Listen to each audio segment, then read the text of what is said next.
Dans un pays qui est à une majorité blanche, les principaux soucis qu'on a, c'est plutôt pour les minorités opprimées, parce que c'est plutôt elles qui sont maltraitées, quoi.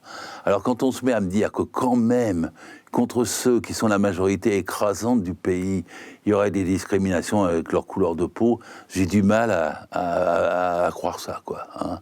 Je vois plutôt, moi, les blancs suprémacistes aux États-Unis qui vont exécuter avec des flingues les noirs, bien sûr, les chicanos et toutes les minorités. Je pense que c'est plus simple que ça.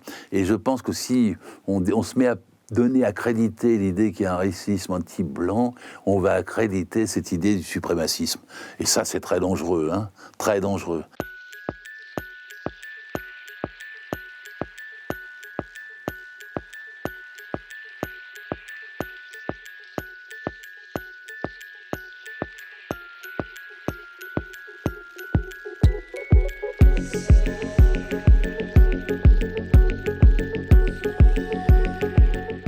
Gérard Filoche, bonjour. Bonjour. Bienvenue sur Livre Noir. Vous avez fait mai 68, vous êtes le cofondateur de SOS Racisme, le cofondateur de la Ligue communiste révolutionnaire. Vous avez longtemps été au bureau politique du Parti socialiste. Vous avez donc une parole qui compte au sein de la gauche. D'ailleurs, vous multipliez les déplacements pour soutenir les candidats de la NUPES, la nouvelle Union populaire écologique et sociale. Vous le savez, Livre Noir, chez Livre Noir, nous aimons la confrontation, le débat d'idées. C'est pour cela que nous avons déjà invité sur ce siège François Bégodeau, Jean-Christophe Cambadélis. C'est désormais votre tour, Gérard Filoche.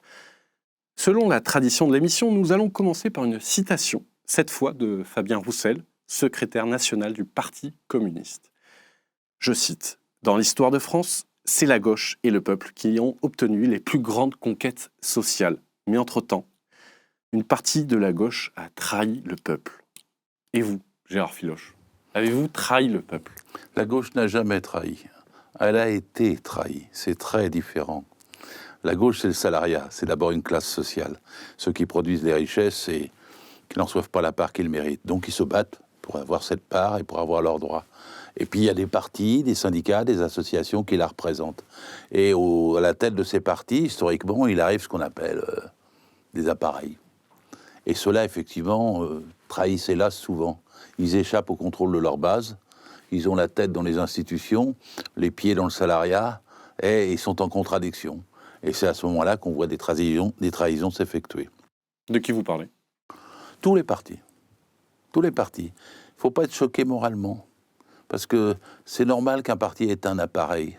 Et c'est normal que cet appareil subisse des pressions dès lors qu'il va approcher de l'appareil d'État, des sommets, des institutions et des affaires. Il faut même mieux le comprendre pour le combattre. Et les mécanismes pour combattre les appareils, c'est la démocratie.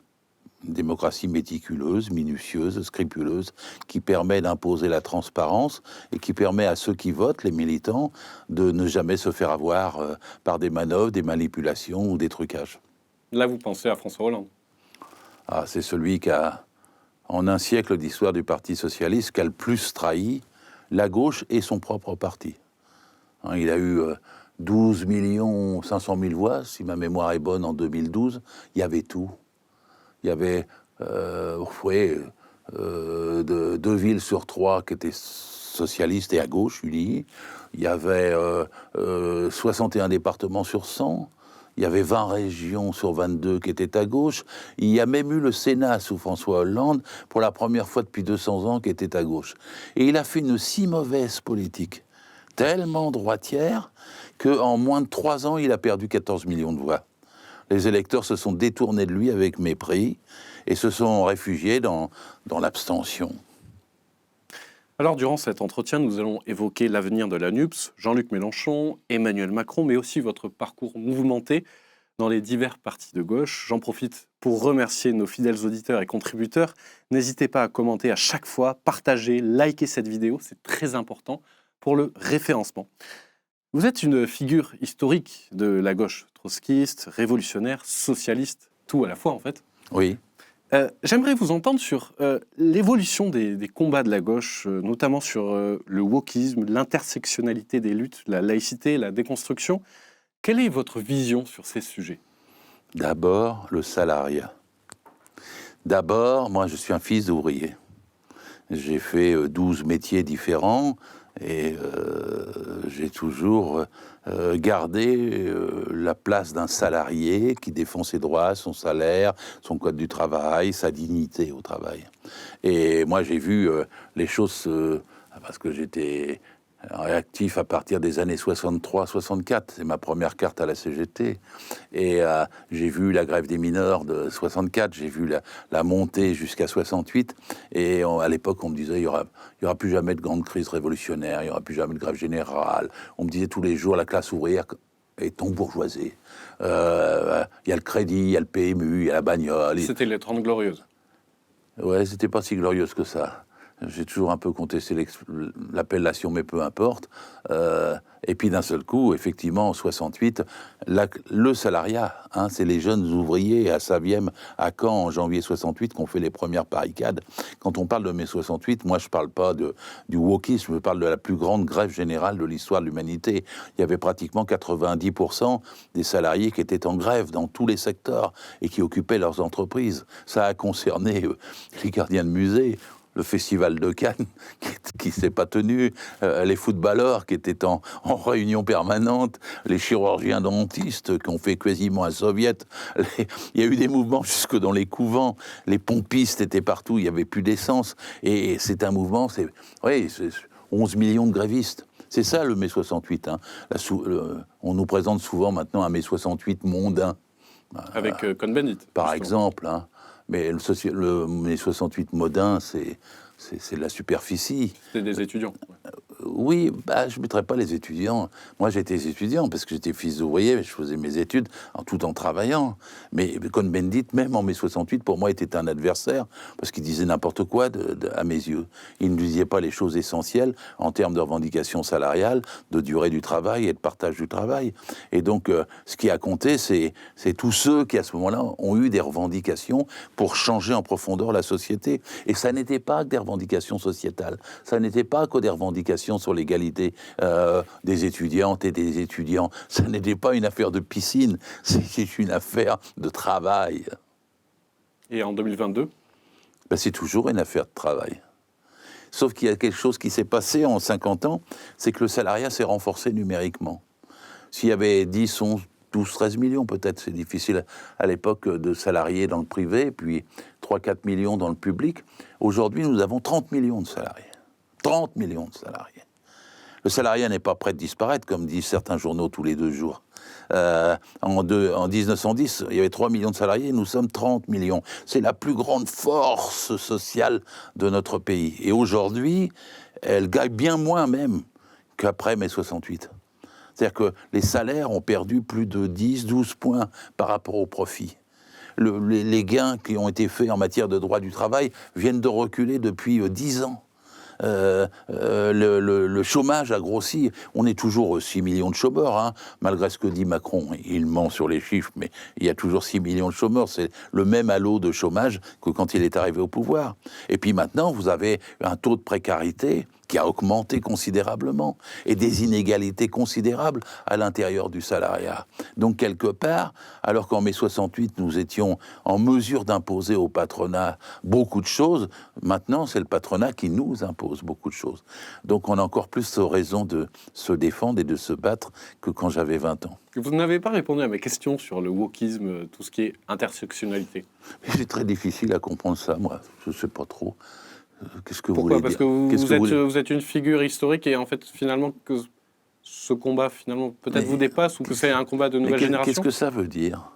Ça veut dire qu'il y a beaucoup de catégories qui sont... la défense des minorités, par exemple. Oui, donc voilà, ça c'est plus précis que le mot que vous avez utilisé auparavant. Il y a d'abord... Parce que vous refusez, en fait, le terme de wokisme ? Non, je ne sais pas ce que ça veut dire. Je sais pas que je refuse. Ça veut dire éveillé. Oui, mais moi, ce que je veux, c'est que qu'on fasse comprendre aux gens que la première chose, c'est l'exploitation des humains par les humains. Il y a ceux qui possèdent leur force de travail et qui n'ont que ça à vendre. Et il y a ceux qui l'achètent et qui font le super profit dessus. Et c'est à l'ombre ou à la lumière de ça, peu importe, que toutes les formes d'oppression existe. Toutes les discriminations existent.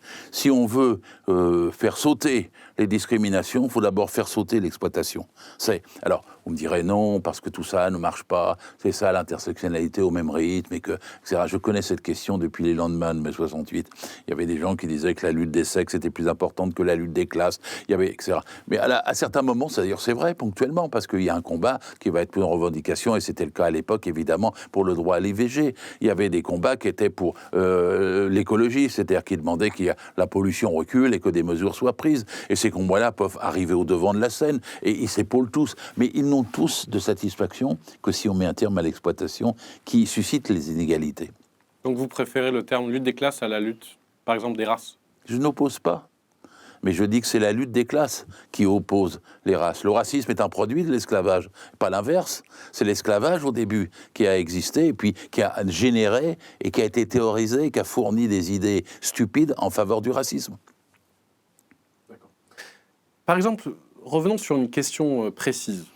Le burkini. Quelle est votre opinion sur le burkini? Vous me permettez de sourire un peu? Allez-y. Écoutez, est-ce que c'est le plus important? On va parler quand des salaires? On va parler quand du chômage? On va parler quand de l'égalité au travail? On va parler quand de la souffrance? Il y a 4500 handicapés du travail par an. 4500! Il y a 550 morts au travail par an. Il y a 700 suicides liés au travail. Il y a des dizaines de milliers de maladies professionnelles. Et on m'emmerde avec le burkini. Mais franchement, le simple fait que ce soit quelque chose qui fasse la une plus de 2 jours est absolument incroyable du point de vue médiatique que d'insister sur ces choses-là. Alors maintenant, si vous voulez mon avis sur le sujet, écoutez, que les gens se baignent avec ce qu'ils veulent. S'ils veulent un t-shirt Che Guevara, s'ils veulent un truc fuselé pour nager plus vite dans l'eau, ou s'ils veulent, comment on appelait ça dans mon temps, quand on s'en moquait, je vais dire un gros mot, un moule bite. Vous savez, c'est qu'ils fassent ce qu'ils veulent. Qu'ils fassent ce qu'ils veulent. Très bien. Je parlais tout à l'heure de Jean-Luc Mélenchon. Lui a commencé sa carrière politique en étant un laïcard radical, presque un bouffeur de curé, si vous me permettez l'expression. Et justement, en 2019, il participait à la marche contre l'islamophobie. Qu'est-ce qui a changé depuis? Mais moi aussi, je suis entre guillemets, un bouffeur de curé. Quand j'étais gamin, il y avait un pensionnat religieux, je peignais à bas la calotte sur les murs. C'était une gaminerie. Parce qu'en vérité, mon beau-père, il était à la séparation de l'Église et de l'État. Il y avait des rancunes qui remontaient à 1905 sur le fait qu'on fallait mettre à arrêter la domination des curés, et des curés de toutes sortes et de tous bords. Moi, je suis un athée, comme 63% des Français. Mais j'ai appris depuis, avec moins de vivacité que quand j'étais gamin, qu'il fallait respecter les religions et le droit des cultes, que c'était ça, la laïcité, c'était la tolérance. Et donc la tolérance, c'est envers toutes les religions. Alors l'expression bouffer du curé, remplacée par bouffer des imams, bouffer des pasteurs ou bouffer des rabbins, tout ça c'est puéril aujourd'hui. Comme il y a des conflits et des gens qui tendent à attiser les conflits de religion, il faut calmer tout ça. Et je suis de ceux qui calment tout ça et qui demandent le respect de toutes les religions sans exclusive. Bon, moi j'ai vu, il y avait des gens quand même qui avaient envie de bouffer du curé et pas de l'imam. Quand il y a eu 330 000 crimes pédophiles révélés dans l'Église catholique. Et moi j'ai dit, bon, c'est bien qu'ils fassent leur examen, c'est bien qu'ils le rendent public, et ce serait mieux s'ils prenaient des mesures pour que ça n'arrive plus jamais, et que, comme les pasteurs, les curés ne soient pas astreints au célibat, quoi. Et donc, vous me parlez des religions, c'est pas non plus le sujet qui me préoccupe le principal, mais je suis contre que certains se servent d'une ostracisme contre une religion pour faire un ostracisme contre une minorité nationale autre, arabe notamment, ou contre les musulmans de façon plus générale. Mais justement, aux yeux de la gauche, est-ce que l'opprimé, le prolétaire, selon les termes de Marx, n'est-il plus l'ouvrier, mais finalement le musulman? Absolument pas. Qu'est-ce que vous me mélangez là? D'abord, selon les termes de Marx, moi je préfère utiliser le terme de salariat. Prolétariat, c'est assimilé historiquement à l'ouvrier. Or, le nombre des ouvriers dans le salariat a diminué. On a encore 6 millions d'ouvriers en France. On a même 2 millions qui sont des ouvriers de l'industrie, les 4 autres millions sont des ouvriers de l'entretien. Et il y a beaucoup plus d'employés maintenant. Et avant, on appelait les cols blancs et les cols bleus. Maintenant, ils se sont tous rapprochés. Et même les cadres, il y en a pas loin de 4 millions, se sont rapprochés aussi du salariat. Il y a eu même une réduction de l'éventail des salaires dans les 40-50 dernières années. Et moi, ce que je défends, ce sont les salariés, même quand on les désigne en disant bah, « toi, tu es musulman » ou « toi, tu es catholique » ou « toi, tu es juif ». La totalité de ceux qui travaillent doivent avoir le même respect, le même droit, quelles que soient par ailleurs leurs idées religieuses. D'ailleurs, c'est le principe du syndicalisme. Je suis un syndicaliste. C'est que le syndicat rassemble les salariés parce qu'ils sont salariés, indépendamment de leurs opinions philosophiques, religieuses, de leur histoire culturelle, et c'est bien ainsi. En 1984, vous avez fondé SOS Racisme avec Julien Drey et Harlem Désir. Près de 40 ans après, la fondation du mouvement, quel bilan dressez-vous de l'action de ce mouvement ? Eh bien, comme tous les mouvements qui, à un moment ou à un autre, avec des hauts et des bas, se sont manifestés pour empêcher ou dénoncer le racisme, c'était tout à fait utile ce que nous avons fait à l'époque. Et qu'il y ait eu d'autres mouvements comme le MRAP, par exemple, qui y ait participé, et puis parfois des comités, etc. Tout cela est bon. Tout ce qui va dans le sens de la dénonciation du racisme et en faveur de l'égalité entre les humains et les humaines, tout cela est positif. Et à l'époque, nous avons, avec des musiciens, des artistes quand même, déplacer des centaines de milliers de gens. Et la petite main, l'idée « touche pas à mon pote », c'est-à-dire on est tous solidaires quelque part, était une chose... C'était une main de Fatma d'ailleurs, je crois. J'en sais rien, vous l'avez vu comme ça, vous? Moi, je crois que j'ai vu ça comme ça. Ouais. Moi, je l'ai vu surtout comme la main du copain d'à côté, qui disait « touche pas à celui qui n'a pas la même couleur que moi, celui qui n'a pas le même costume que moi, et les riches ne méprisez pas les pauvres ». Aujourd'hui, certains militants d'extrême gauche dénoncent SOS Racisme comme étant du paternalisme blanc. Mais du paternalisme, il y en a dans la société. Faut le dénoncer tout le temps. Mais je ne sais pas si c'était spécifique à SOS Racisme. Que je sache, c'était Harlem Désir qui était la tête de proue. Et il avait quelques couleurs. D'ailleurs, que pensez-vous de la nomination justement de Pape Ndiaye au ministère de l'Éducation nationale ? Est-ce que c'est une bonne nouvelle pour vous ? C'est un point d'interrogation pour moi. J'avais déjà eu le même avec Nicolas Hulot. Je me demande à quoi joue Macron quand il cherche des figures antithétiques à sa politique. Et j'ai quelques présupposés pour penser que ce qui est arrivé à Nicolas Hulot va arriver à ce nouveau ministre de l'Éducation, ou alors il sera broyé dans la politique macroniste qui n'est pas en faveur de l'école publique, mais qui est en faveur de l'école privée, en fait. On l'a vu avec les années Blanquer. Lui est vu, justement, ce Pape Ndiaye est vu par la droite comme un militant indigéniste. La droite... Tout ce qui n'est pas son programme et tout ce qui n'est pas à elle, elle le méprise. C'est pas nouveau, ces histoires-là. Et elle disait quelque chose contre Blanquer, et pourtant Blanquer défendait l'école privée, dénonçait je ne sais pas quoi, l'islam à l'université et des choses comme ça.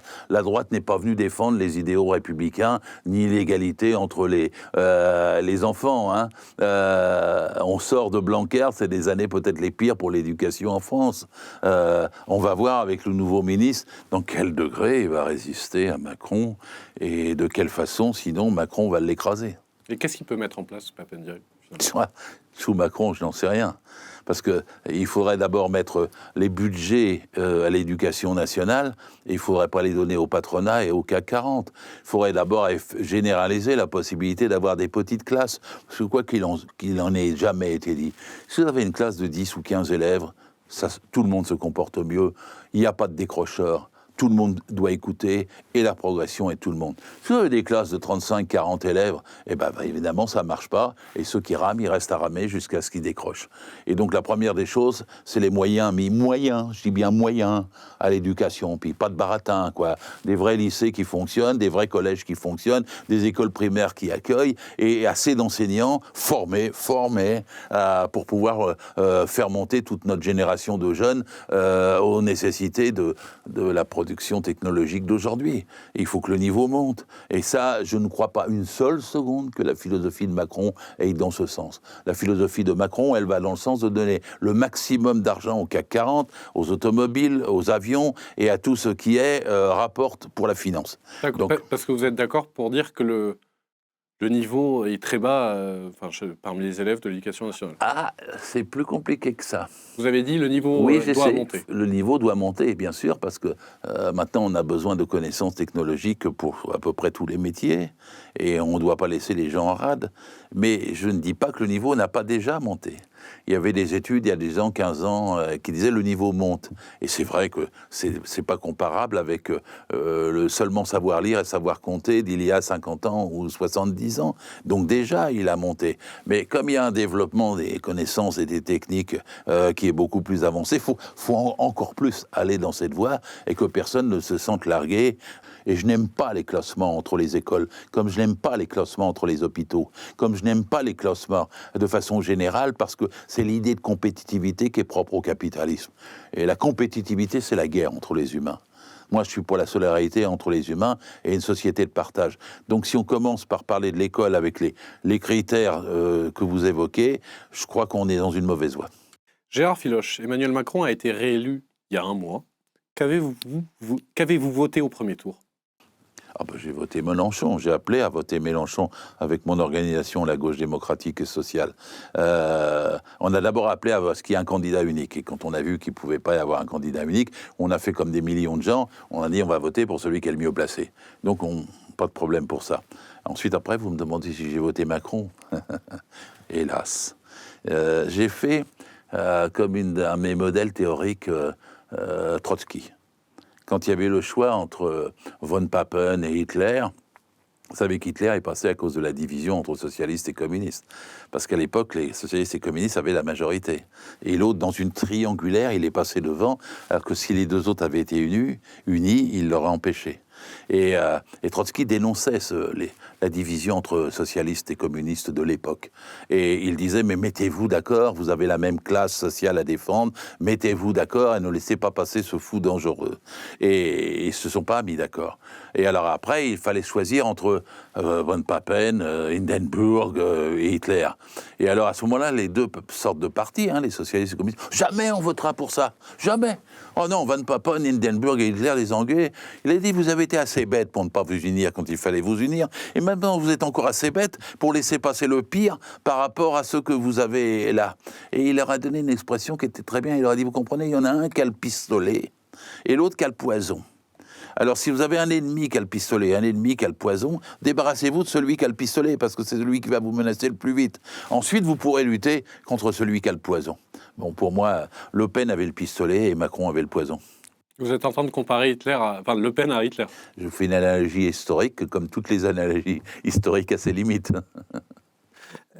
Justement, vous avez combattu Macron, oui, pendant 5 ans. Vous avez été un de ses pires pourfendeurs.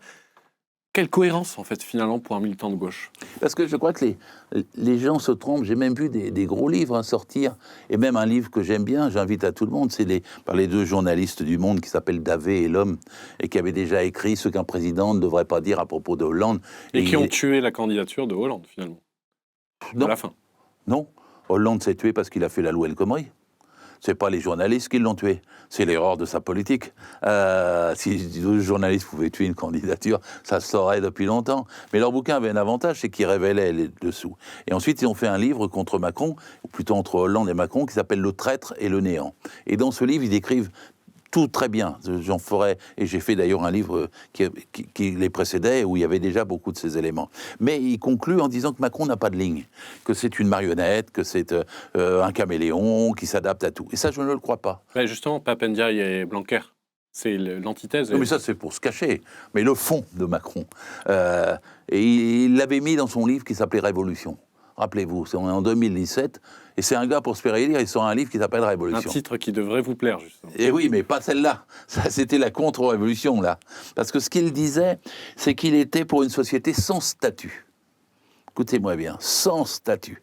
C'est-à-dire sans statut des salariés, de la fonction publique, etc., sans statut. Il disait qu'il était pour une société post-salariale. C'est-à-dire qu'il fallait détruire, en fait, ce qu'était le salariat avec ses droits, ses conquêtes, ses règles et ses statuts. Ensuite, il disait qu'il était pour une France start-up. C'est-à-dire, en fait, tout ça, ça bouillonne, mais vous n'avez pas ni planification, ni intérêt collectif, ni service public. France start-up, ça lui permettait de briser la SNCF ou de briser les hôpitaux. Ce qu'il a fait, d'ailleurs, en n'utilisant pas les hôpitaux privés et en mettant les hôpitaux publics en difficulté. Et dans son livre « Révolution », il disait aussi qu'en gros, qu'il était pour ubériser. C'est-à-dire faire que les gens, maintenant, n'aient ni délégué du personnel, ni droit du travail, et ni retraite, ni accident du travail, mais que leur contrat de travail soit remplacé par un contrat commercial. Et il avait déjà commencé dans les lois Macron sous Hollande à remplacer les contrats de travail par des contrats commerciaux. C'est-à-dire qu'il débarrassait un siècle et demi de conquête et de droit de dignité du salariat, il s'en débarrassait. On revenait comme les loueurs de bras. Comme au XIXe siècle, les besogneux, les tâcherons, les journaliers, ceux qui n'avaient que leur force de travail ponctuelle à vendre pour une journée et aucune sécurité pour le lendemain. C'est le rêve dans Révolution, c'est le rêve réel de Macron. Alors, moi, je suis sûr d'une chose, il n'y arrivera jamais. On ne peut pas faire reculer le salariat à ce point. Le salariat, c'est 88% des actifs, et dans le monde, dans les 30 dernières années, il y a 1 milliard de salariés de plus. L'Inde, la Chine, le Brésil, et c'est le salariat qui gagne, pas l'ubérisation. Mais il essaie, Macron, et il a marqué quelques points. Il y a encore une dizaine d'années, c'était 91-92% des actifs qui étaient salariés. Et là, il en a fait reculer à 88%. Forcément, il les empêche d'être au chômage. Il leur donne plus d'indemnité. Et donc, les gens vont vendre des crêpes au coin de la rue. Et ils se font auto-entrepreneurs, puis ils pédalent pour aller servir à manger aux autres. Et donc, ça, c'est le monde de Macron. Et c'est pour ça que je le combat avec tant d'énergie, parce que j'ai vu comment c'était dur pour mon père ouvrier, avec ses bleus de travail, d'arriver à créer ce qu'il fallait pour que nous vivions. Mais quand même, il avait une retraite. Quand même, il avait des congés payés. Vous avez noté que après le 12 et le 19 juin, Macron propose des comptes épargne-temps. Vous avez le droit d'épargner vos congés payés. Vous pouvez les mettre de côté. Et vous pourrez les monétiser. C'est la fin des congés payés. Vous savez qu'ils ont prévu, avec les comptes épargne-temps, que si vous n'arrivez pas à les prendre avant votre mort, vos héritiers pouvaient y avoir droit. Ça veut dire qu'en fait, il n'y a plus la protection. Le congé payé, s'il est obligatoire, c'est pour protéger le corps humain, sa santé, les loisirs, la famille. Donc, si vous prenez plus de vacances pendant tout un an, plus 2 ans, etc., mais vous y perdrez tôt ou tard. Ça vous brisera la santé, le moral et la vie. Les congés, ça doit être protégé comme la prunelle de nos yeux. Macron, il met ça en l'air. Et quand on parle du reste du droit du travail, il y a le télétravail depuis maintenant 2 années. Eh bien, qu'est-ce qui se passe? Ils ont refusé de réglementer. Il faut faire une loi pour le télétravail.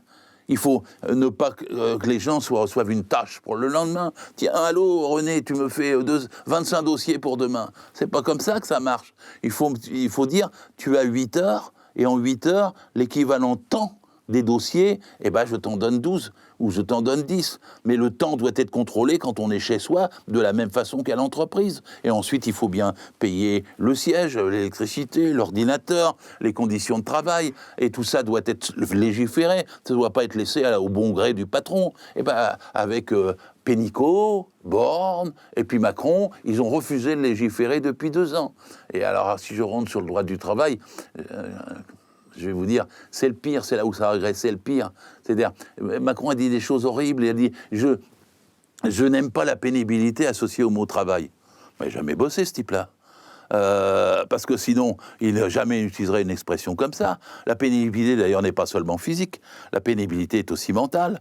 Et les gens, ils finissent en burn-out. Et puis, aujourd'hui, c'est vrai, je le disais tout à l'heure, c'est plus les coups de grisou qui tuent. C'est les maladies professionnelles. Un cancer sur 2 est lié au travail. Un AVC sur 2 est lié au travail. Alors, c'est pas spectaculaire, mais il faut quand même laisser les gens se protéger. Dans le temps, il y avait des batailles dans le mouvement ouvrier, dans le salariat en général, pour les 3-8. 8 heures de loisirs, 8 heures de repos et 8 heures de travail. Parce que le corps humain, il est comme ça. Puis si on veut voir son enfant, c'est comme ça. Et maintenant, vous dites, vous comptez plus vos heures, vous vous défoncez 14 heures par jour. On a 6 millions de personnes en France tout de suite qui travaillent plus proche de 60 heures, alors que c'est interdit. La durée maximale légale est 48. Mais 6 millions qui travaillent plus proche de 60 heures, et vous avez 6 millions qui travaillent 0 heure. Ça, c'est de la discrimination. Et c'est la plus grosse sur laquelle fournit et Macron. Voilà. Je suis très emballé sur cette chose-là. Comment avons-nous pu laisser arriver un type qui se dit lui-même être Jupiter ? Quelle régression dans la démocratie pour que les gens ne s'indignent pas. Je suis un admirateur des Gilets jaunes. J'étais avec eux dès les premières heures. C'était les gueux de 1788. Et les gueux n'est pas une expression malfaisante, au contraire. C'était ceux qui disaient on ne supporte plus le prix du grain. Là, c'était le prix de l'essence. Et ils se sont soulevés. C'était ceux qui d'habitude n'avaient pas les moyens de se syndiquer. Ils l'ont fait. C'était normal qu'ils le fassent contre Macron et contre la dégradation des conditions que nous avons connues antérieurement avec Hollande, avec Sarkozy, avec Chirac. Ça fait 15 ans qu'il y a un recul parce que c'est la finance qui décide et qu'il n'y a plus de partage. Voilà ce qu'il faut faire pour battre Macron et empêcher que ça continue. Et si ce n'est pas ma modeste personne par la parole qui y arrive, si ce ne sont pas les organisations qui y arrivent, si par malheur on n'y arrivait pas le 12 et le 19 juin, je dis qu'il y aura un nouveau mai 68. Donc malgré tout ça, tout ce que vous venez de citer, vous avez quand même voté Macron. Mais pour empêcher Le Pen, c'est le seul argument. Donc pour vous, Macron défend plus le peuple que Le Pen. Mais Le Pen aurait fait exactement comme Macron, c'est la deuxième candidate des riches de rechange. Mais elle a quelque chose de plus, Le Pen. C'est que si elle venait au pouvoir, le racisme se déchaînerait dans la rue. C'est-à-dire que c'est un parti fasciste éteint, le RN. C'est un volcan presque éteint, mais qui se réveillerait s'il arrivait au pouvoir. Et à ce moment-là, les débordements et les changements seraient absolument impossibles à endiguer. Mais on l'a vu en d'autres périodes. Et donc moi, je veux empêcher ça. C'est-à-dire endiguer ce que seraient des assassinats dans la rue, comme il y en a eu d'ailleurs récemment par je ne sais plus quel identitaire qui a flingué un gars parce qu'il n'était pas de sa couleur de peau, et vous auriez des actions et des groupes d'extrême droite qui seraient de plus en plus stimulés si c'était Le Pen qui était au pouvoir. Je ne parle même pas de la répression policière légale, puisque à peu près 80% des policiers votent pour Le Pen. Donc comment on pourrait dire arrêtez de réprimer l'ouvrier qui se défend à ArcelorMittal, ou de l'ouvrier qui se défend à Sanofi, ils seront en grève, etc. Mais ils seraient davantage réprimés. Mais elle est déjà là, la répression policière. Avec Le Pen, j'ai encore moins confiance, si vous voulez bien savoir. Voilà. Je sais que la répression policière est déjà là. Parce que pour mener cette politique, il faut un certain degré de répression. On ne peut pas prendre l'argent aux gens, faire reculer les retraites des vieux comme ça a été fait. On ne peut pas bloquer les salaires comme ça a été fait depuis des années. Et on ne peut pas avoir un salaire médian en France qui est de 1 780 euros. 1 780 euros. 50% en dessous de 1 780 euros. Sur les 17 millions de retraités, il y en a la moitié, ils sont en dessous de 1 000 euros. On ne peut pas avoir cette situation dans un pays qui est aussi riche que le nôtre, avec 600 milliards planqués dans les paradis fiscaux. Donc c'est vrai que Macron a dû réprimer, mais comment dire, souvent le fascisme a été le dernier rempart du capitalisme.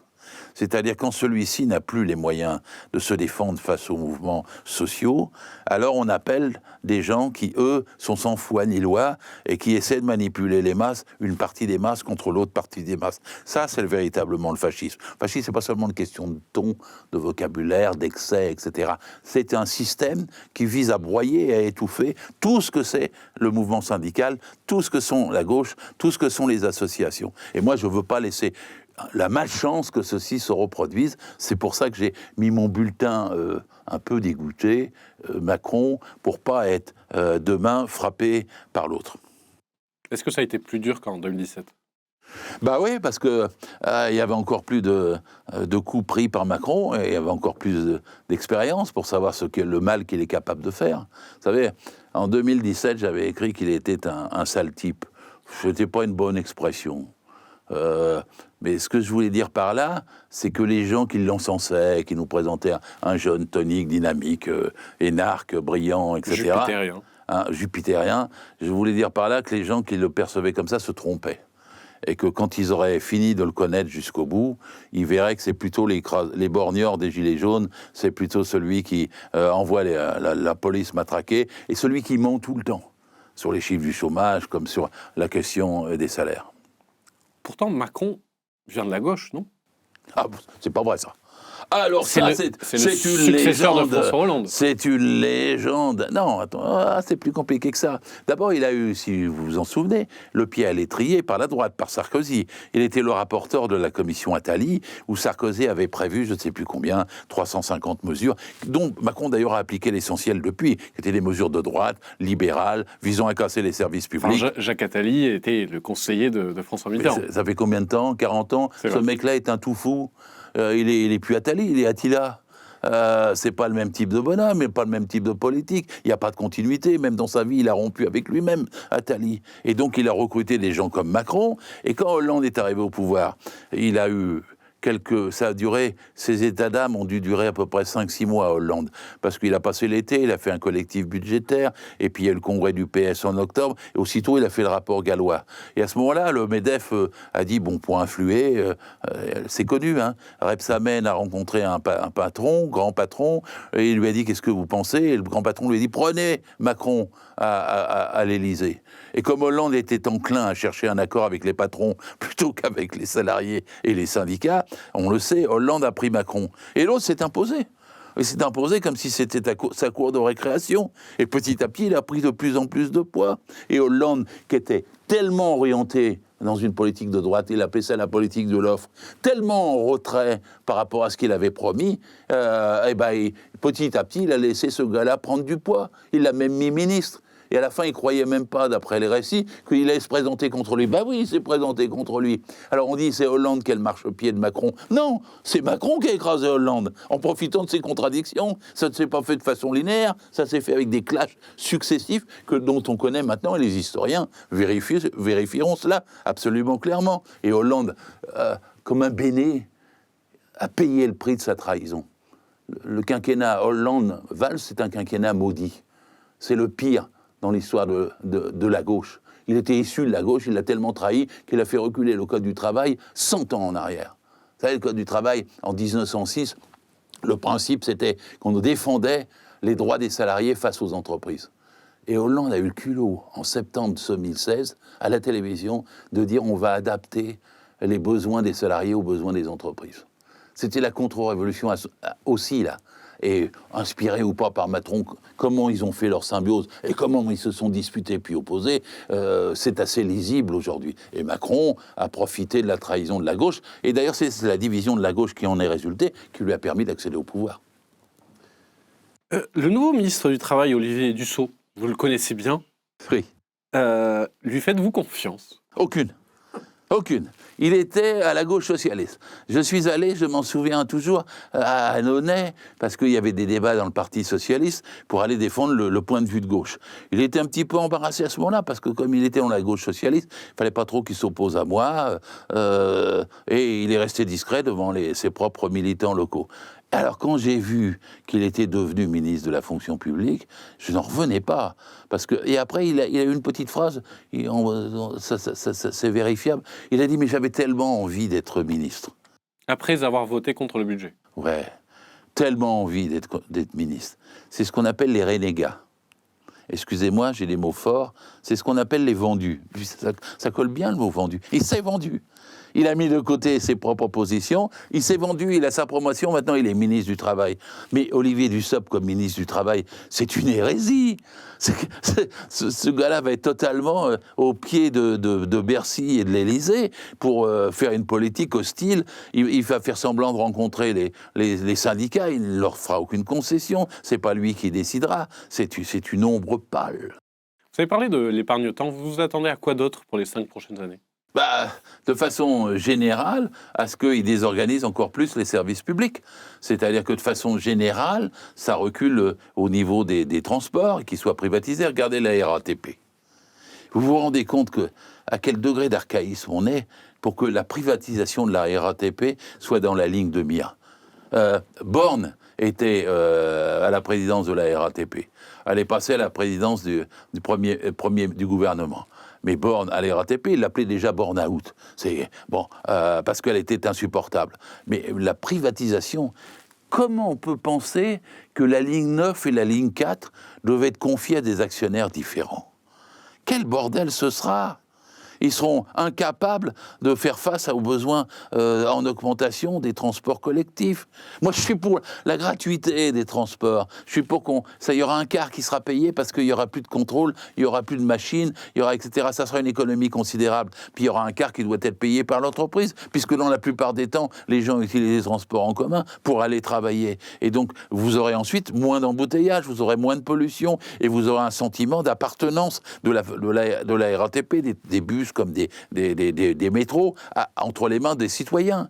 Et donc, moi, avec Macron, vraiment, ça va venir à l'ordre du jour, c'est les années prochaines. Il y aura des bagarres contre la privatisation de la RATP. Je serai au coude à coude avec tous les salariés de la RATP pour qu'ils empêchent ça. Et vous me dites que Macron, il le veut, Borne le veut, mais c'est pas joué. Parlons de la NUPES. Vous avez été un militant infatigable de l'Union des gauches. Elle s'est finalement concrétisée avec donc cette NUP ou NUPES. S'il vous plaît, dites NUPES, parce que j'aime bien NUPES, parce que j'aime bien que le S s'entende. C'est le social. Est-ce que votre rêve politique s'est enfin réalisé ? En grande partie. Parce que moi, je sais une chose, c'est qu'on n'a jamais gagné sans unité. Et il y a 30 millions de salariés, il faut gagner la majorité parmi eux. Et les salariés, ils sont tout. Il y en a qui sont CFDT, CGT, Sud, CFTC, Force ouvrière. Ils sont pluriels. Il y en a qui sont catholiques, musulmans. Il y a toutes les catégories. Vous avez des gens qui gagnent 900 € en se faisant saigner, et d'autres qui gagnent 3200 €. Mais entre l'ingénieur et le balayeur, ils ont les mêmes intérêts d'augmenter leur salaire. Et donc, pour unifier le salariat, c'est avoir la force sociale qui vous donne la légitimité pour gouverner autrement et faire une transformation profonde. Et donc, l'unité m'a toujours paru depuis que je suis petit, depuis que je milite.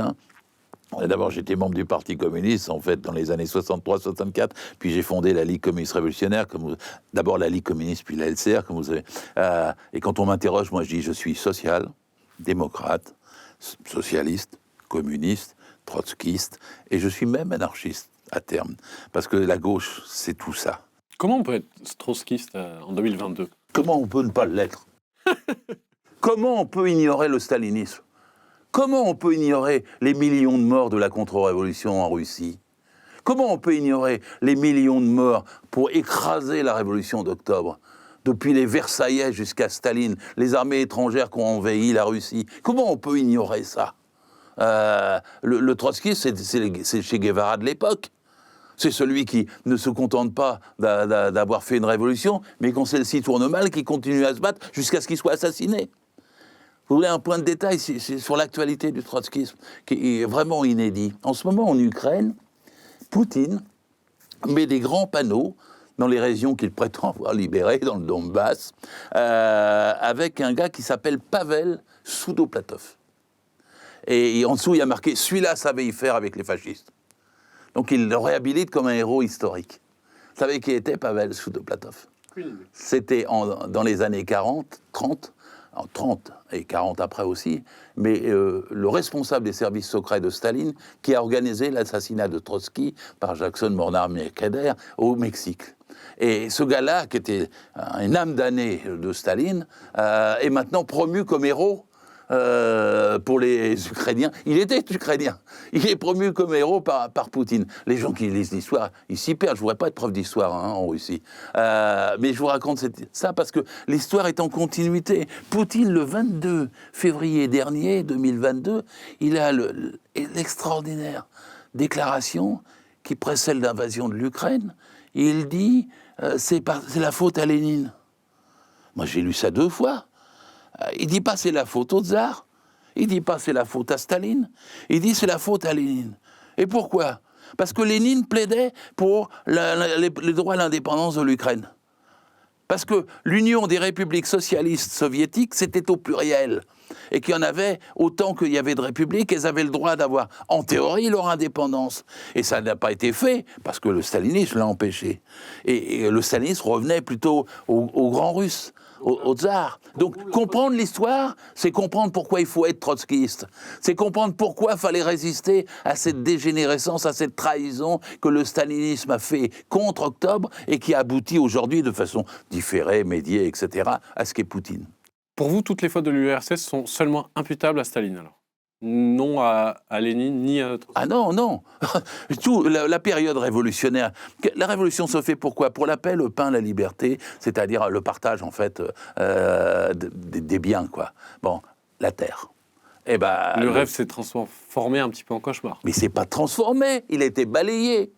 C'est comme si vous me disiez que la prise de la Bastille s'est transformée en Napoléon empereur.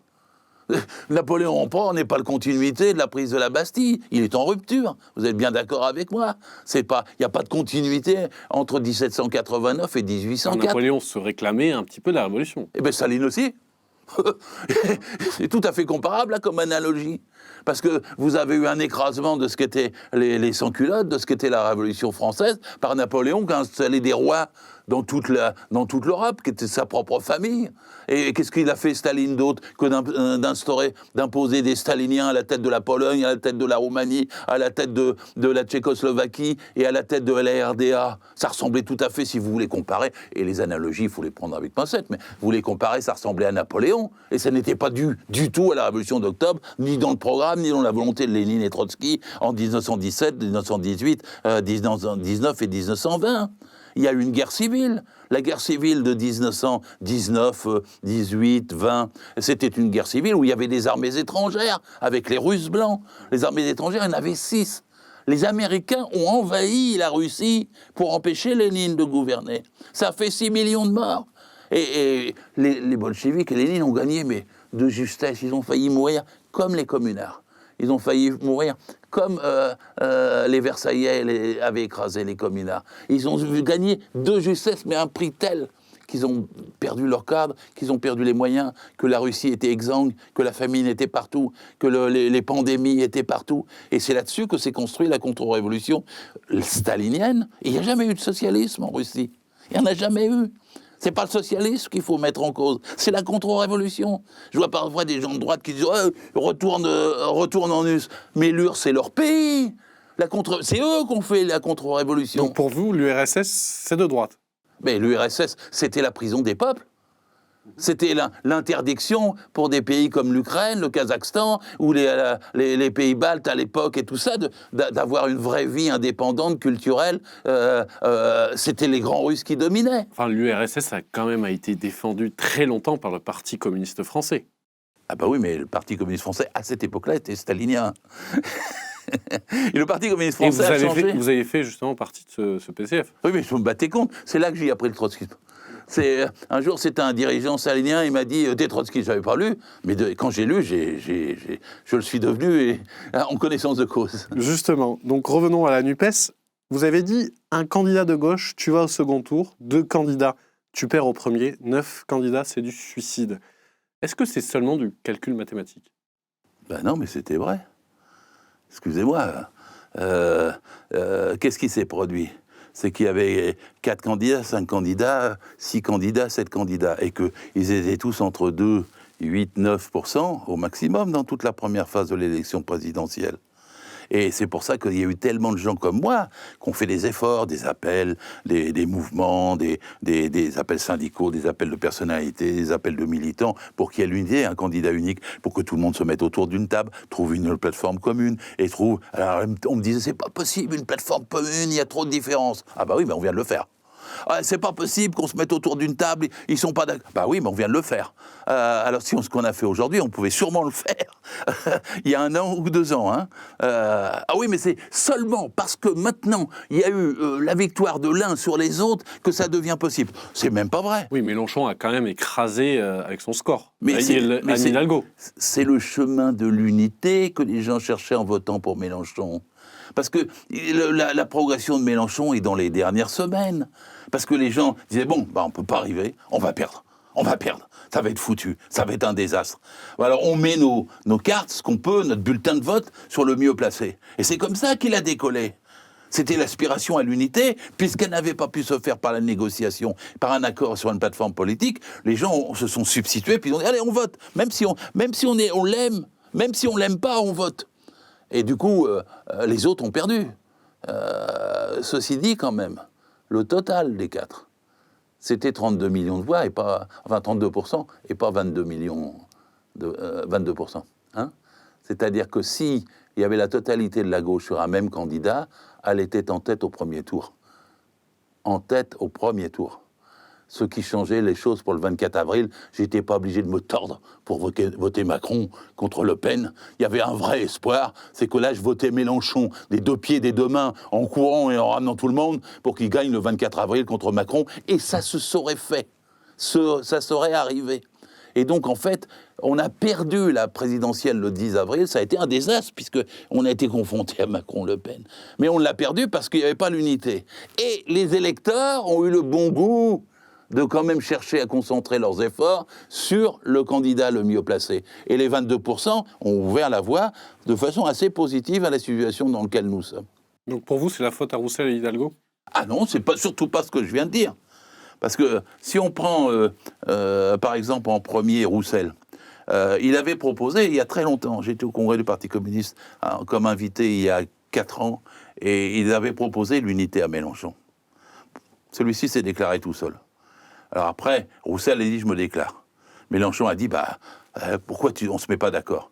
Et Roussel lui a répondu « mais pourquoi tu n'es pas venu me voir avant de te déclarer ?» Évidemment, c'était assez imparable. Ensuite, après, on prend Hidalgo. Vous savez ce qui est arrivé avec Hidalgo ? Olivier Faure, premier secrétaire du PS, n'était pas pour la candidature Hidalgo. Elle ne lui a été imposée par ce qu'on peut appeler les Hollandais que parce qu'il n'y avait pas un accord possible avec Mélenchon. Parce que sinon, Olivier Faure, dans l'été 2019, il avait déclaré qu'il était favorable à une candidature Mélenchon s'il était unitaire. Il avait même expliqué comment on pouvait discuter d'une plateforme et la faire trancher par des assemblées populaires. Et il avait expliqué qu'il est... Eh bien, comme Mélenchon n'a pas répondu à Faure en 2019, en 2020, Faure a eu du mal à se justifier vis-à-vis de son propre parti, et Hidalgo s'est imposé. Puis ensuite, après, c'est autre chose, c'est avec les Verts.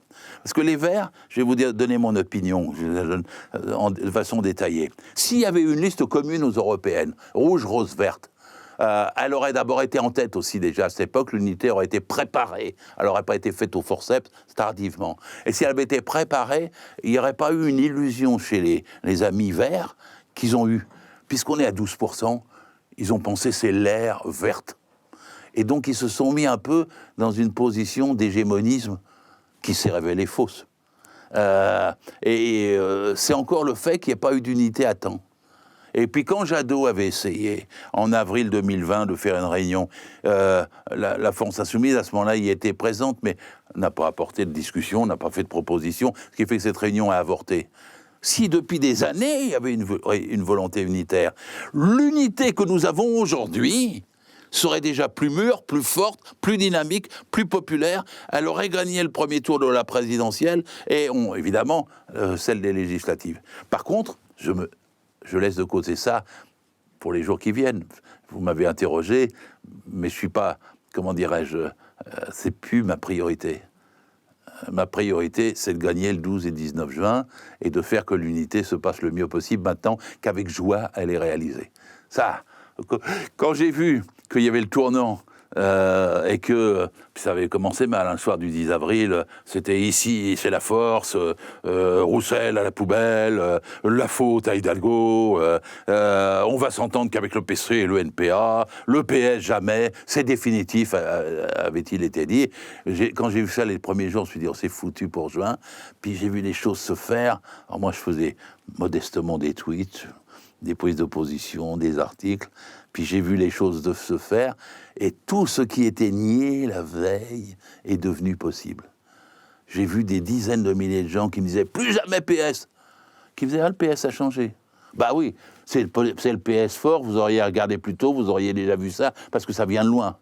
Ah oui, mais les Verts sont devenus à l'écoute. Ah bah oui, c'était possible parce que Jadot était minoritaire en fait chez les Verts et c'était plutôt Piolle et puis Sandrine Rousseau qui comptaient. Et puis ensuite après arrive le PS, pouf, on arrive à une plateforme. J'ai vu Mélenchon dîner avec Faure, j'ai vu Faure et Mélenchon se serrer la main le 1er mai, j'ai vu les premières photos et j'ai vu le tournant du PS, parce qu'avant on me disait le PS, il n'acceptera jamais, vous comprenez, pas d'accord, il a la retraite à 60 ans, sont jamais pour. Mais moi je vais vous dire quelque chose, j'étais pour l'unité, mais j'aurais jamais cédé sur la retraite à 60 ans. Par contre, je pariais que le PS serait pour la retraite à 60 ans. Parce que dès qu'on se met autour d'une table, il n'y a pas un parti qui peut le refuser publiquement. Donc maintenant, on a la retraite à 60 ans. Maintenant, on a le SMIC à 1 500 € net. Maintenant, on a la destruction des lois El Khomri et Pénicaud. Maintenant, on a la reconstruction d'un droit du travail. Et il y a même des trucs qui sont arrivés dans le texte unitaire. Je défends ça depuis des décennies et j'ai vu ça repris par tout le monde. Par exemple, pas plus de 5% de non-CDI par entreprise. Je défendais ça dans la gauche socialiste des années 90. Et maintenant, c'est le programme de toute la gauche. Il y a écrit qu'il faut des sanctions contre les entreprises qui ne font pas l'égalité salariale femmes-hommes. C'est dans le texte. Alors qu'avant, on disait oui, il faut faire l'égalité, mais jamais personne ne mettait les sanctions. Avant la présidentielle, tous les sondages indiquaient que les idées de droite étaient majoritaires dans le pays. Donc après la présidentielle, qu'en pensez-vous? On a l'impression de voir la gauche partout. Est-ce que la gauche est majoritaire finalement? Les sondages ne disaient pas ça avant la présidentielle. Quand vous aviez des sondages sur des questions précises, sur la retraite, sur les salaires, sur le droit du travail, sur l'égalité salariale, sur les services publics, ils étaient de gauche. Tout à fait, mais sur le grand remplacement par exemple, oui. C'était, si je ne me trompe pas, 58% des Français qui s'inquiètent. Moi, j'ai un sondage de la Maison des Potes que j'aime bien, qui font chaque année depuis plus d'une décennie, et qui dit que face aux immigrés, 86% des Français pensent qu'il faut mieux les accueillir. 86%. Il y en a qui sont racistes, qui sont sectaires, fermés, nationalistes, xénophobes, mais que la majorité du peuple français est ouverte et accueillante. Là aussi, je pense que la gauche, c'est le salariat majoritaire, et le salariat, il est anticapitaliste. Le salariat, il n'est pas xénophobe ni nationaliste. Le salariat, il est plus proche de l'ouvrier allemand que du patron français. Le salariat, il est plus proche de l'ouvrier, du salarié italien, que de l'exploiteur Carlos Ghosn. Oui, mais justement, l'ouvrier vote maintenant Le Pen plus que Mélenchon. C'est pas vrai. C'est pas ça, c'est encore une analyse rapide des sondages. Je m'excuse. Qu'est-ce qui se passe dans le salariat? Historiquement, vous avez toujours eu à peu près 30% qui votent à droite. Toujours. Depuis, c'est ceux qui croyaient en notre bon maître, à ceux du château, au curé. Ça, c'est un peu péjoratif. Non. C'est ceux qui pensent qui sont influencés par... Non, c'est ceux qui pensent que pour vivre, la vie est dure, vaut mieux se soumettre et être poli avec l'autorité que de se battre contre. Ça, c'est vieux comme histoire, parce que la droite, elle n'aurait jamais gagné une élection. Le gaullisme n'aurait jamais existé si ce que je dis n'était pas vrai. Donc, et la droite, elle a une base populaire usurpée. Moi, je pense que les gens qui votent, qui sont salariés, qui votent pour la droite, c'est comme des dindes qui votent pour Noël. Ils se font avoir. Mais il y en a aux 30%, 30-40%, c'est à peu près ça. Puis vous avez 50, 60, 70% qui est de gauche traditionnellement par les luttes, du Front populaire à mai 68, etc. Et cette partie-là, elle a besoin pour se consolider d'avoir un programme, une direction, une issue, un gouvernement, un projet politique. Et quand il n'y a pas de projet politique et qu'il est trahi comme avec Hollande, ou quand il est divisé, comme c'est le cas depuis 5 ans, les gens s'abstiennent. Donc l'abstention l'emportait dans les sondages sur les indications de vote pour la droite. Mais moi, je les ai toujours contestés. Suivez tout ce que j'ai écrit. Je ne me suis pas trompé là-dessus non plus. Jamais la gauche n'a cessé d'être majoritaire à la base. Elle était écrasée dans des sondages trompeurs. Au lendemain de la présidentielle, François Ruffin déplorait, nuancé tout en nuances, la stratégie de la France Insoumise, l'Union Populaire, sur lequel on s'était plus attardé sur les minorités que la France des territoires, la France périphérique. Il avait raison, bien sûr. Moi, j'aime bien. Et qu'on avait laissé la France périphérique à Le Pen. Je suis un amoureux de mon ami François Ruffin. Je trouve que les combats sur la défense des droits de ceux qui semblent n'être rien est le combat essentiel. Et qu'il faut donc augmenter le SMIC parce que ça les concerne, augmenter les bas salaires, revaloriser toutes les professions dites. Tiens, Macron, il avait dit de première ligne. Bah ouais, c'est celle-là qui compte. En ça, la société, elle marche pas. Hein. Le donner un verre d'eau dans un EHPAD, c'est vous êtes en CDD avec un mauvais salaire.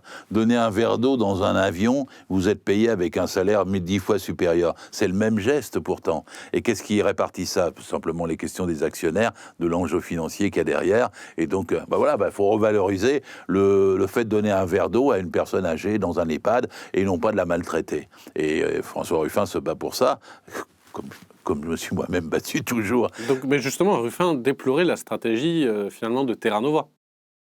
De Terra Nova, c'est ça que vous dites? Mais Terra Nova, ce sont des droitiers. Non seulement je déplore, mais ce sont des gens qui ne sèment que de mauvaises idées. C'est-à-dire la stratégie de défense des minorités. Oui, mais Terra Nova, qu'est-ce que vous voulez? Il faut revenir sur Terra Nova, les droitiers. Enfin, les droitiers à la Hollande, Strauss-Kahn, l'aile droite du PS que j'ai toujours combattu, c'est ça qui est idéologiquement derrière. Et qu'est-ce qu'il disait? Il disait, Strauss-Kahn par exemple, que le salariat était la grande classe moyenne. Alors que pour moi, elle est grande, mais c'est la grande classe exploitée. Lui, il disait que le salariat avait intérêt à ce que le capitalisme marche mieux, parce que la grande classe moyenne y avait intérêt. Moi, je dis que la grande classe salariée doit se débarrasser du capitalisme. Et le point commun avec Strauss-Kahn et Terra Nova et les autres, c'est oui, mais il reste 10 ou 15% de gens qui sont marginaux, exploités, exclus. C'était le terme souvent utilisé par Terra Nova et ces idéologues-là. Et du coup, ils se disaient, nous, c'est un socialisme compassionnel. À la différence de la droite, on s'occupe des exclus. Mais on ne peut pas s'occuper des exclus sans chercher à les réintégrer dans les grandes classes salariales et sans faire que celle-ci tout entière gagne contre la minorité qui l'exploite. Donc pour vous, la gauche libérale et la gauche anticapitaliste ne peuvent pas marcher ensemble? Alors... Est-ce que la gauche libérale est allée vers Macron? Parce que vous me posez la question un petit peu différemment. Et je vais vous dire, j'ai dit tout à l'heure que la gauche était pluraliste. Bon. Donc dans la gauche, il y a des gens qui sont des réformistes théoriques. Il y en a d'autres... Le PS? Ben non, parce que dans le PS, il y avait toutes les couleurs. Il y a toujours toutes les couleurs. Le PS était lui seul un parti pluraliste. Et il est en train de le redevenir, d'ailleurs. Et la gauche, quand je dis elle est pluraliste, c'est que vous avez des réformistes et des révolutionnaires. Moi, je suis plutôt classé dans ma vie et dans ma conscience et mon activité comme révolutionnaire. Mais j'ai toujours eu le souci de faire que les révolutionnaires ne soient pas isolés. Je ne suis pas un partisan des pôles radicaux. Je ne suis pas un partisan de cliver avec les réformismes. Je ne suis pas un partisan de purifions-nous d'abord avant d'agir. Je suis même le partisan contraire. Je suis pour mettre les réformistes et les révolutionnaires dans les mêmes sacs, dans le même mouvement, parce que c'est ce que j'ai vécu en 68. On y était tous. Et qu'est-ce qui distingue à ce moment-là les réformistes des révolutionnaires? Ils partent ensemble, ils font la course. C'est un grand marathon, un peloton énorme, il est majoritaire. Et c'est dans les derniers kilomètres que les révolutionnaires se distinguent. S'ils sont compétents, ils vont se distinguer à ce moment-là. Mais c'est une bêtise pour des révolutionnaires que de chercher à s'isoler avant que la course ait commencé. C'est une bêtise de dire « Ah, faites votre marathon là-bas, mais moi je vais avoir une ruelle particulière où avec tous ceux qui sont convaincus révolutionnaires, je vais marcher et je vais courir. » Faut courir ensemble. C'est ça le front de la gauche. C'est ça l'unité. Justement, sur la NUPES, la France Insoumise veut renégocier les traités quitte à leur désobéir, c'est-à-dire les traités européens. Est-ce que vous seriez-vous prêt à désobéir aux traités de l'Union européenne, quitte à sortir, justement, de je vais vous dire quelque chose. Il y a pratiquement aucun État aujourd'hui qui ne désobéisse pas. Il n'y a pratiquement que des obéissances à ces traités depuis des années et des années. Aucun des critères de Maastricht n'est respecté. Ni les 1,5% d'inflation, ni les 3% de déficit, ni les 60% de dette. Bouf, balayé. Ensuite, Macron vient de dire, là, il y a 15 jours, il faut réviser les traités. Il a raison. Sur ce point-là, ça sera le seul sur lequel je lui dirai oui, révisons les traités. Pourquoi? Parce que ces traités sont archaïques. Moi, je n'ai jamais voté aucun de ces traités. Pas parce qu'ils sont européens, mais parce qu'ils sont capitalistes. Et donc ces traités, on me dit oui, mais maintenant pour les changer, il faut avoir l'aval de 27. Mais ça se passera jamais comme ça. Quand ils ont décidé pour la pandémie de redistribuer autrement un certain nombre de sommes d'argent et de milliards par la BCE, il n'y avait pas forcément l'accord des 27, ils se sont convaincus. Puis après, je vais vous prendre des exemples plus concrets.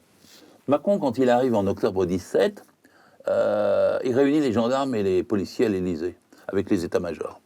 Et il leur fait tout un baratin, ça. Et il leur dit, au milieu de son baratin, il leur dit, bon, puis il faut qu'on s'entende ici, la directive européenne sur le repos de 11 heures quotidien, il n'en est plus question. Et le gars, il préside la France. Il vous bassine tous les jours sur le fait qu'il faut suivre les directives de l'Europe. Et le gars, il dit tranquillement qu'il va violer le repos quotidien de 11 heures. Et je vous donne un autre exemple. En 2005, l'Europe a voté pour une planification pendant 5 ans pour supprimer les pesticides. Ni Chirac ni Sarkozy n'ont appliqué. Je vous donne un autre exemple. Sarkozy a essayé, il présidait l'Europe en 2008, de passer la durée maximale du travail à 72 heures. Il a été battu par le Parlement européen. C'est l'Europe qui nous a sauvés. Et si on veut prendre sur les mesures de sécurité, l'Europe, par exemple, avait fait une directive pour qu'il y ait un texte dans toutes les entreprises sur la prévention des risques. Ça date de 2002. Il a fallu 12 ans pour qu'il commence à être appliqué, il ne l'est toujours pas. Donc les gouvernements de droite désobéissent. Ils désobéissent quand ça les arrange. C'est-à-dire que quand l'Europe fait quelques mesures de gauche, ils n'en veulent pas. Par contre, ils vous ramènent tous les jours sur le fait que l'austérité, l'ajustement des agios, la fiscalité, tout ça, il faut s'entendre, qu'il faut rembourser la dette, etc. C'est pas ça, moi, que j'entends. Moi, je vais vous dire ma formule à moi. D'abord, c'est Macronxit. C'est pas Frexit, c'est Macronxit. Deuxièmement, si nous avons le pouvoir, comme je l'espère après le 19 juin, nous transformons la France. Et rien que le fait que nous ayons le pouvoir, ça transformera l'Europe. Les gens, partout dans tous les pays européens, nous regarderont différemment. Ils regarderont la France différemment. Et la France, c'est pas la Grèce. La Grèce, c'était 2% du produit intérieur brut. Nous sommes plus de 25% du produit intérieur brut européen. Et si la gauche gagne en France, vous verrez comment ça bougera en Espagne et comment ça avancera au Portugal, en Italie et en Belgique. Et les Allemands eux-mêmes qui ont besoin d'augmentation de salaire et qui sont confrontés aux mêmes problèmes que nous pour les services publics. Donc, transformons la France pour transformer l'Europe. Et petite conclusion, j'aime pas le mot désobéissance, après avoir dit tout ce que je viens de dire. Parce que la France n'est pas une élève. On n'est pas dans une situation de dire « Messieurs, on n'est plus d'accord avec vous », comme si on avait à se défendre ou à se justifier. Nous ne désobéirons pas, nous transformons. Ce sera positif. Notre politique s'appliquera, elle sera imitée. Si nous prenons le pouvoir et nous avons une politique de gauche, ça sera le printemps des peuples en Europe. Ça ne sera pas le moment des disputes, des chicaneries, des Frexit et des Brexit. Union de la gauche, union des droites, Filoche, Zemmour, même combat? Union de la gauche, union des droites. Qu'est-ce que vous voulez que je vous dise? C'est deux classes opposées. Lui, il est au service de la classe dominante, moi je suis au service de la classe dominée. Ça ne peut pas être le même combat, c'est deux combats opposés. Bah, c'est l'union d'un camp. Ah bah ça c'est formel, c'est comme les gens qui disent il y a des enragés de droite et il y a des enragés de gauche. Ouais, mais les enragés de droite, ils ont donné Hitler et le Ku Klux Klan. Les enragés de gauche, ils ont donné les congés payés et le droit du travail. Ils ont donné la sécurité sociale. Enfin, si on parle de ce postulat-là, on peut dire que Staline est parti de la gauche aussi. Ah non, il a écrasé la gauche. Le goulag en 1929... On va pas en parler. Oui, mais tu sais, le goulag en 1929, il est créé pour y enfermer l'opposition de gauche. C'est les bolcheviks qui sont dans le goulag. Et les koulaks. Mais les koulaks, bien sûr, c'est les grands propriétaires terriens. Et les petits propriétaires. Quand ils résistaient à Staline, ils étaient massacrés, je suis d'accord. Mais quand ils étaient du côté de Staline, c'était sa vraie base pour se retourner contre les opposants de gauche qui étaient les trotskistes. Et ceux qui ont rempli les camps, c'est les communistes. Ceux qui ont rempli les camps, c'est les bolcheviks. Ceux qui ont rempli les camps, c'est les bolcheviks. Tous les adversaires de Staline. Enfin, il y a eu des millions de gens qui ont été exécutés pour trotskisme. Vous savez qu'en Tchécoslovaquie, après la guerre, il y a 3000 personnes qui ont été pendues comme trotskistes. Comme trotskistes. Donc la vraie répression, elle a visé la gauche. Donc je ne vois pas la comparaison avec Staline. Il n'est pas issu de la gauche. Staline est l'assassin de la gauche. C'est l'étoile jumelle d'Hitler. Et il n'y a pas de comparaison possible avec la gauche. La gauche, je ne répéterai jamais assez, c'est même pas le peuple, c'est le salariat. Parce qu'à l'intérieur du peuple, il y a ceux qui exploitent et ceux qui sont exploités. La gauche, c'est les exploités. Tous les opprimés. On passe désormais à la partie consacrée aux questions de nos auditeurs. Elles sont très nombreuses depuis l'annonce de l'émission, aussi bien sur Instagram que Telegram et YouTube. Donc la première, que pensez-vous de ce qu'est devenu SOS Racisme aujourd'hui? Parce qu'on a évoqué son bilan, mais SOS Racisme aujourd'hui. Bon, c'est devenu une petite organisation. Toutes les associations ont des hauts et des bas. Le MRAP aussi, je l'ai connu plus fort. La Ligue des droits de l'homme, je l'ai connu plus forte. Mais tout ce panel d'associations concourent au même résultat. C'est lutter contre les discriminations, lutter contre les racismes, lutter contre l'antisémitisme et permettre qu'il y ait effectivement une égalité des droits qui soit réelle. Est-ce que selon vous, le racisme anti-blanc existe ? Dans un pays qui est à une majorité blanche, les principaux soucis qu'on a, c'est plutôt pour les minorités opprimées, parce que c'est plutôt elles qui sont maltraitées, quoi. Alors quand on se met à me dire que quand même, contre ceux qui sont la majorité écrasante du pays, il y aurait des discriminations avec leur couleur de peau, j'ai du mal à croire ça, quoi. Je vois plutôt, moi, les blancs suprémacistes aux États-Unis qui vont exécuter avec des flingues les Noirs, bien sûr, les chicanos et toutes les minorités. Je pense que c'est plus simple que ça. Et je pense que si on se met à accréditer l'idée qu'il y a un racisme anti-blanc, on va accréditer cette idée du suprémacisme. Et ça, c'est très dangereux, très dangereux. Quand je vois la société américaine, ce qu'elle produit, je ne voudrais pas que nous lui ressemblions. Une autre question d'un auditeur. Que pensez-vous des conséquences de l'immigration, l'augmentation des actes de délinquance, des actes anti-chrétiens, plus généralement l'hostilité face aux Européens? Les trois. Voilà. Il a bien dit l'immigration, la délinquance et les anti-chrétiens. C'est qui, lui? C'est un catho nazi. Je veux dire, quel est le rapport? L'immigration est un bienfait pour notre pays. Elle rapporte. Ça coûte pas cher, elle rapporte. Les immigrés payent, hélas, plus de cotisations que ce qu'ils reçoivent. Parce que 25% des gens, par exemple, meurent avant d'avoir l'âge de la retraite. Et le plus souvent, ce sont les plus pauvres, et souvent, ce sont les immigrés. Et donc, on ne va pas mêler les problèmes de l'immigration à la problème de la délinquance. Je vais vous donner un autre exemple, d'ailleurs. En France, il y a des travailleurs détachés. C'est peu connu, cette histoire. Parce que là, c'est le mauvais côté des directives capitalistes européennes. 700 000 travailleurs détachés. Vous savez qu'ils ont un statut pire que celui des immigrés. Parce que les immigrés, s'ils traversent la Méditerranée, ils arrivent sur notre sol, ils sont en théorie, dans le pays des droits de l'homme, sur le même plan que le salarié français. Ils ont les mêmes droits, ce qui est bien. Bon. Tandis que si, par hasard, ils passent par la Hongrie, la Roumanie, la Bulgarie, des sociétés, des patrons, vont les envoyer en France comme travailleurs détachés. Et bien là, ils n'ont pas les mêmes droits que les travailleurs immigrés, j'allais dire directs, et les travailleurs français. Parce qu'ils perdent leur salaire brut. Ils perdent leur cotisation sociale. Ou plutôt, les patrons vont payer les cotisations sociales au taux de la Bulgarie, au taux de la Roumanie, au taux de la Pologne, donc beaucoup plus bas. Ce qui fait que les patrons français, pour eux, les travailleurs détachés, c'est une aubaine. Ils se ruent dessus parce que c'est des milliards qu'ils n'ont pas à payer en salaire. Et donc des milliards qu'ils placent ailleurs.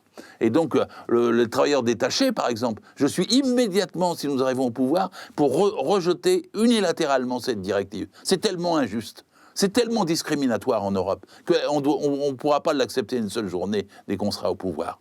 Bon, même vache. En septembre 2016, avait envisagé de la dénoncer unilatéralement, tellement cette circulaire, cette directive européenne est scandaleuse.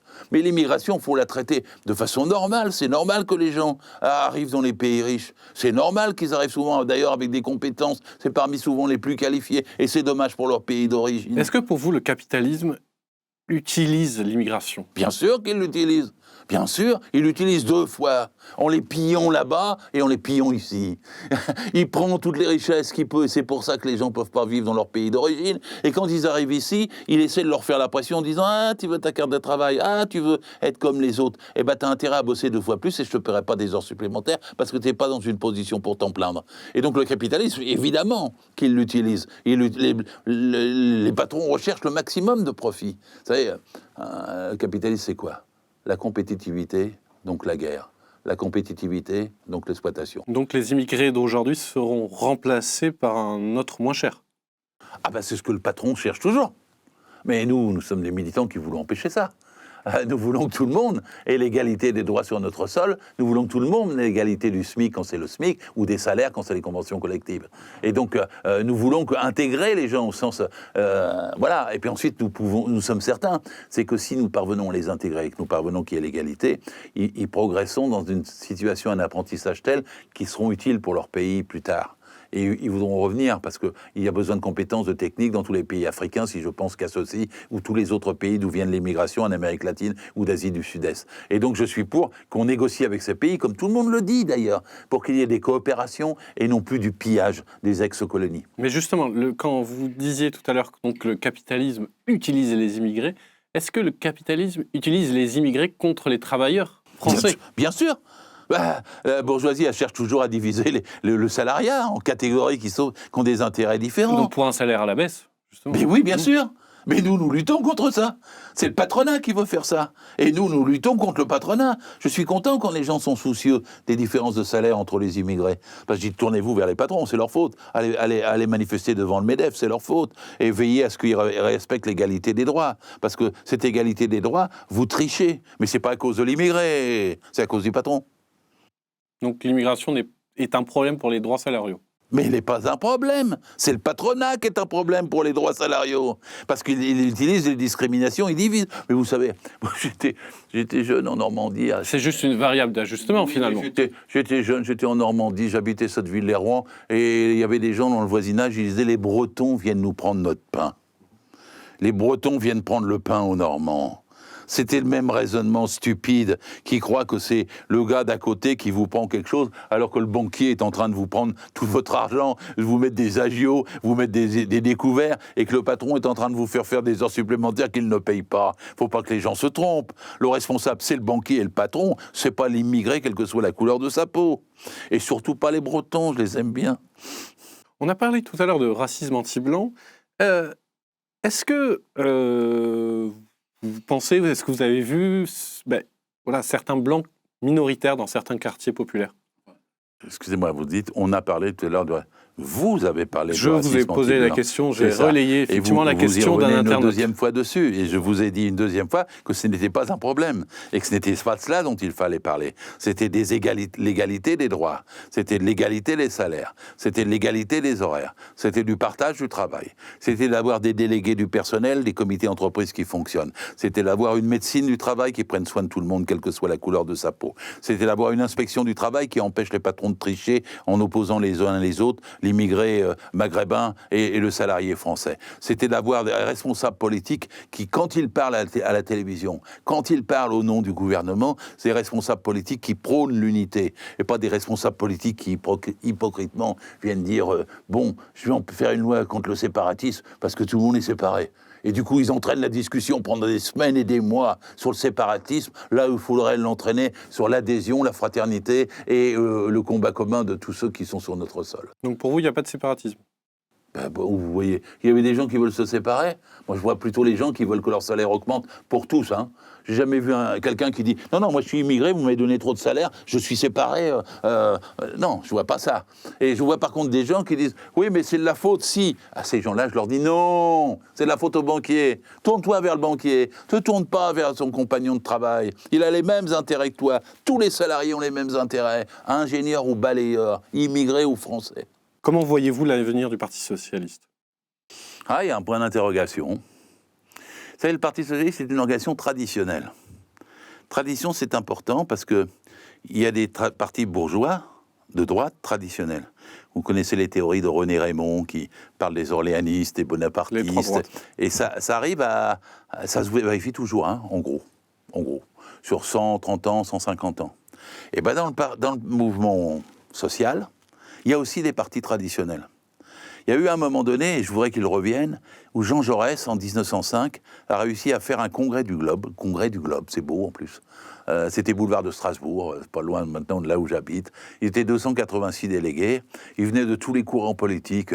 Je ne vais pas citer, c'est comme ceux d'aujourd'hui. Les vaillantistes, les guédistes, les jaurétiens. Et ils se sont mis d'accord pour avoir des statuts communs, une démocratie commune et avoir un parti commun. Je suis pour que ça leur revienne. Mais pour l'instant, la gauche est fragmentée, le Parti socialiste aussi. Alors le Parti socialiste, il a un appareil. Il n'a pas changé de nature depuis 1914. Et vous savez, en 1914, la plus grande faute de 1914, elle est presque aussi grave que celle d'Hollande.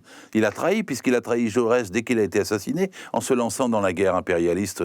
Bon, et très peu de gens ont résisté. Un seul socialiste a refusé les crédits de guerre. En France, il n'est même pas connu comme il devrait l'être. Et puis Rosa Luxembourg, les Karl Liebknecht, en Allemagne, ont refusé également. Mais le Parti socialiste s'est donc enfoncé dans la guerre, il n'aurait jamais dû le faire. Ensuite, après la guerre, il y a eu un choix fait. Être pour ou pas la révolution d'octobre, c'était compliqué. Mais les conditions mises ont peut-être aidé à faire une scission. Et la scission a donné deux courants qui se sont battus durement jusqu'en 1933-34. Puis en 1934, ils ont été obligés de faire front commun. C'est un peu comme aujourd'hui avec la NUPS. Et ils ont fait un front populaire. Et quand ils ont fait le front populaire, ça a tout déclenché. La fusion syndicale, ça a déclenché les 40 heures, les congés payés qui sont arrivés, qui étaient... Voilà. Alors le PS, là-dedans, aujourd'hui, il a toujours la même nature. Il avait le choix, après la trahison de Hollande, c'était soit continuer, soit revenir à gauche. C'est le choix qu'a fait Olivier Faure. Et en revenant à gauche, il se sauve. C'était la seule voie. Mais les Hollandais ne sont pas contents. Et ils s'apprêtent à scissionner le PS. Parce que François Hollande, Carole Delga, Cazeneuve, Cambadélis, Rebsamen, Daniel Assouline, des tas de gens comme ça, eux, en fait, ne supportent pas de revenir à gauche. Ils sont trop compromis. Donc, ils s'apprêtent à scissionner, le Parti socialiste. Je dis gravement, parce que Stéphane Le Foll, par exemple, a annoncé une réunion pour le 16 juillet. J'ai vu Carole Delga qui pirate les slogans du PS, les mêmes couleurs d'affiche, puis qui en bas dit « Mouvement pour le socialisme » à la place de C'est la présidente de la région Occitanie. Oui, c'est ça. C'est une des plus droitières, une strauss-kahnienne depuis le début.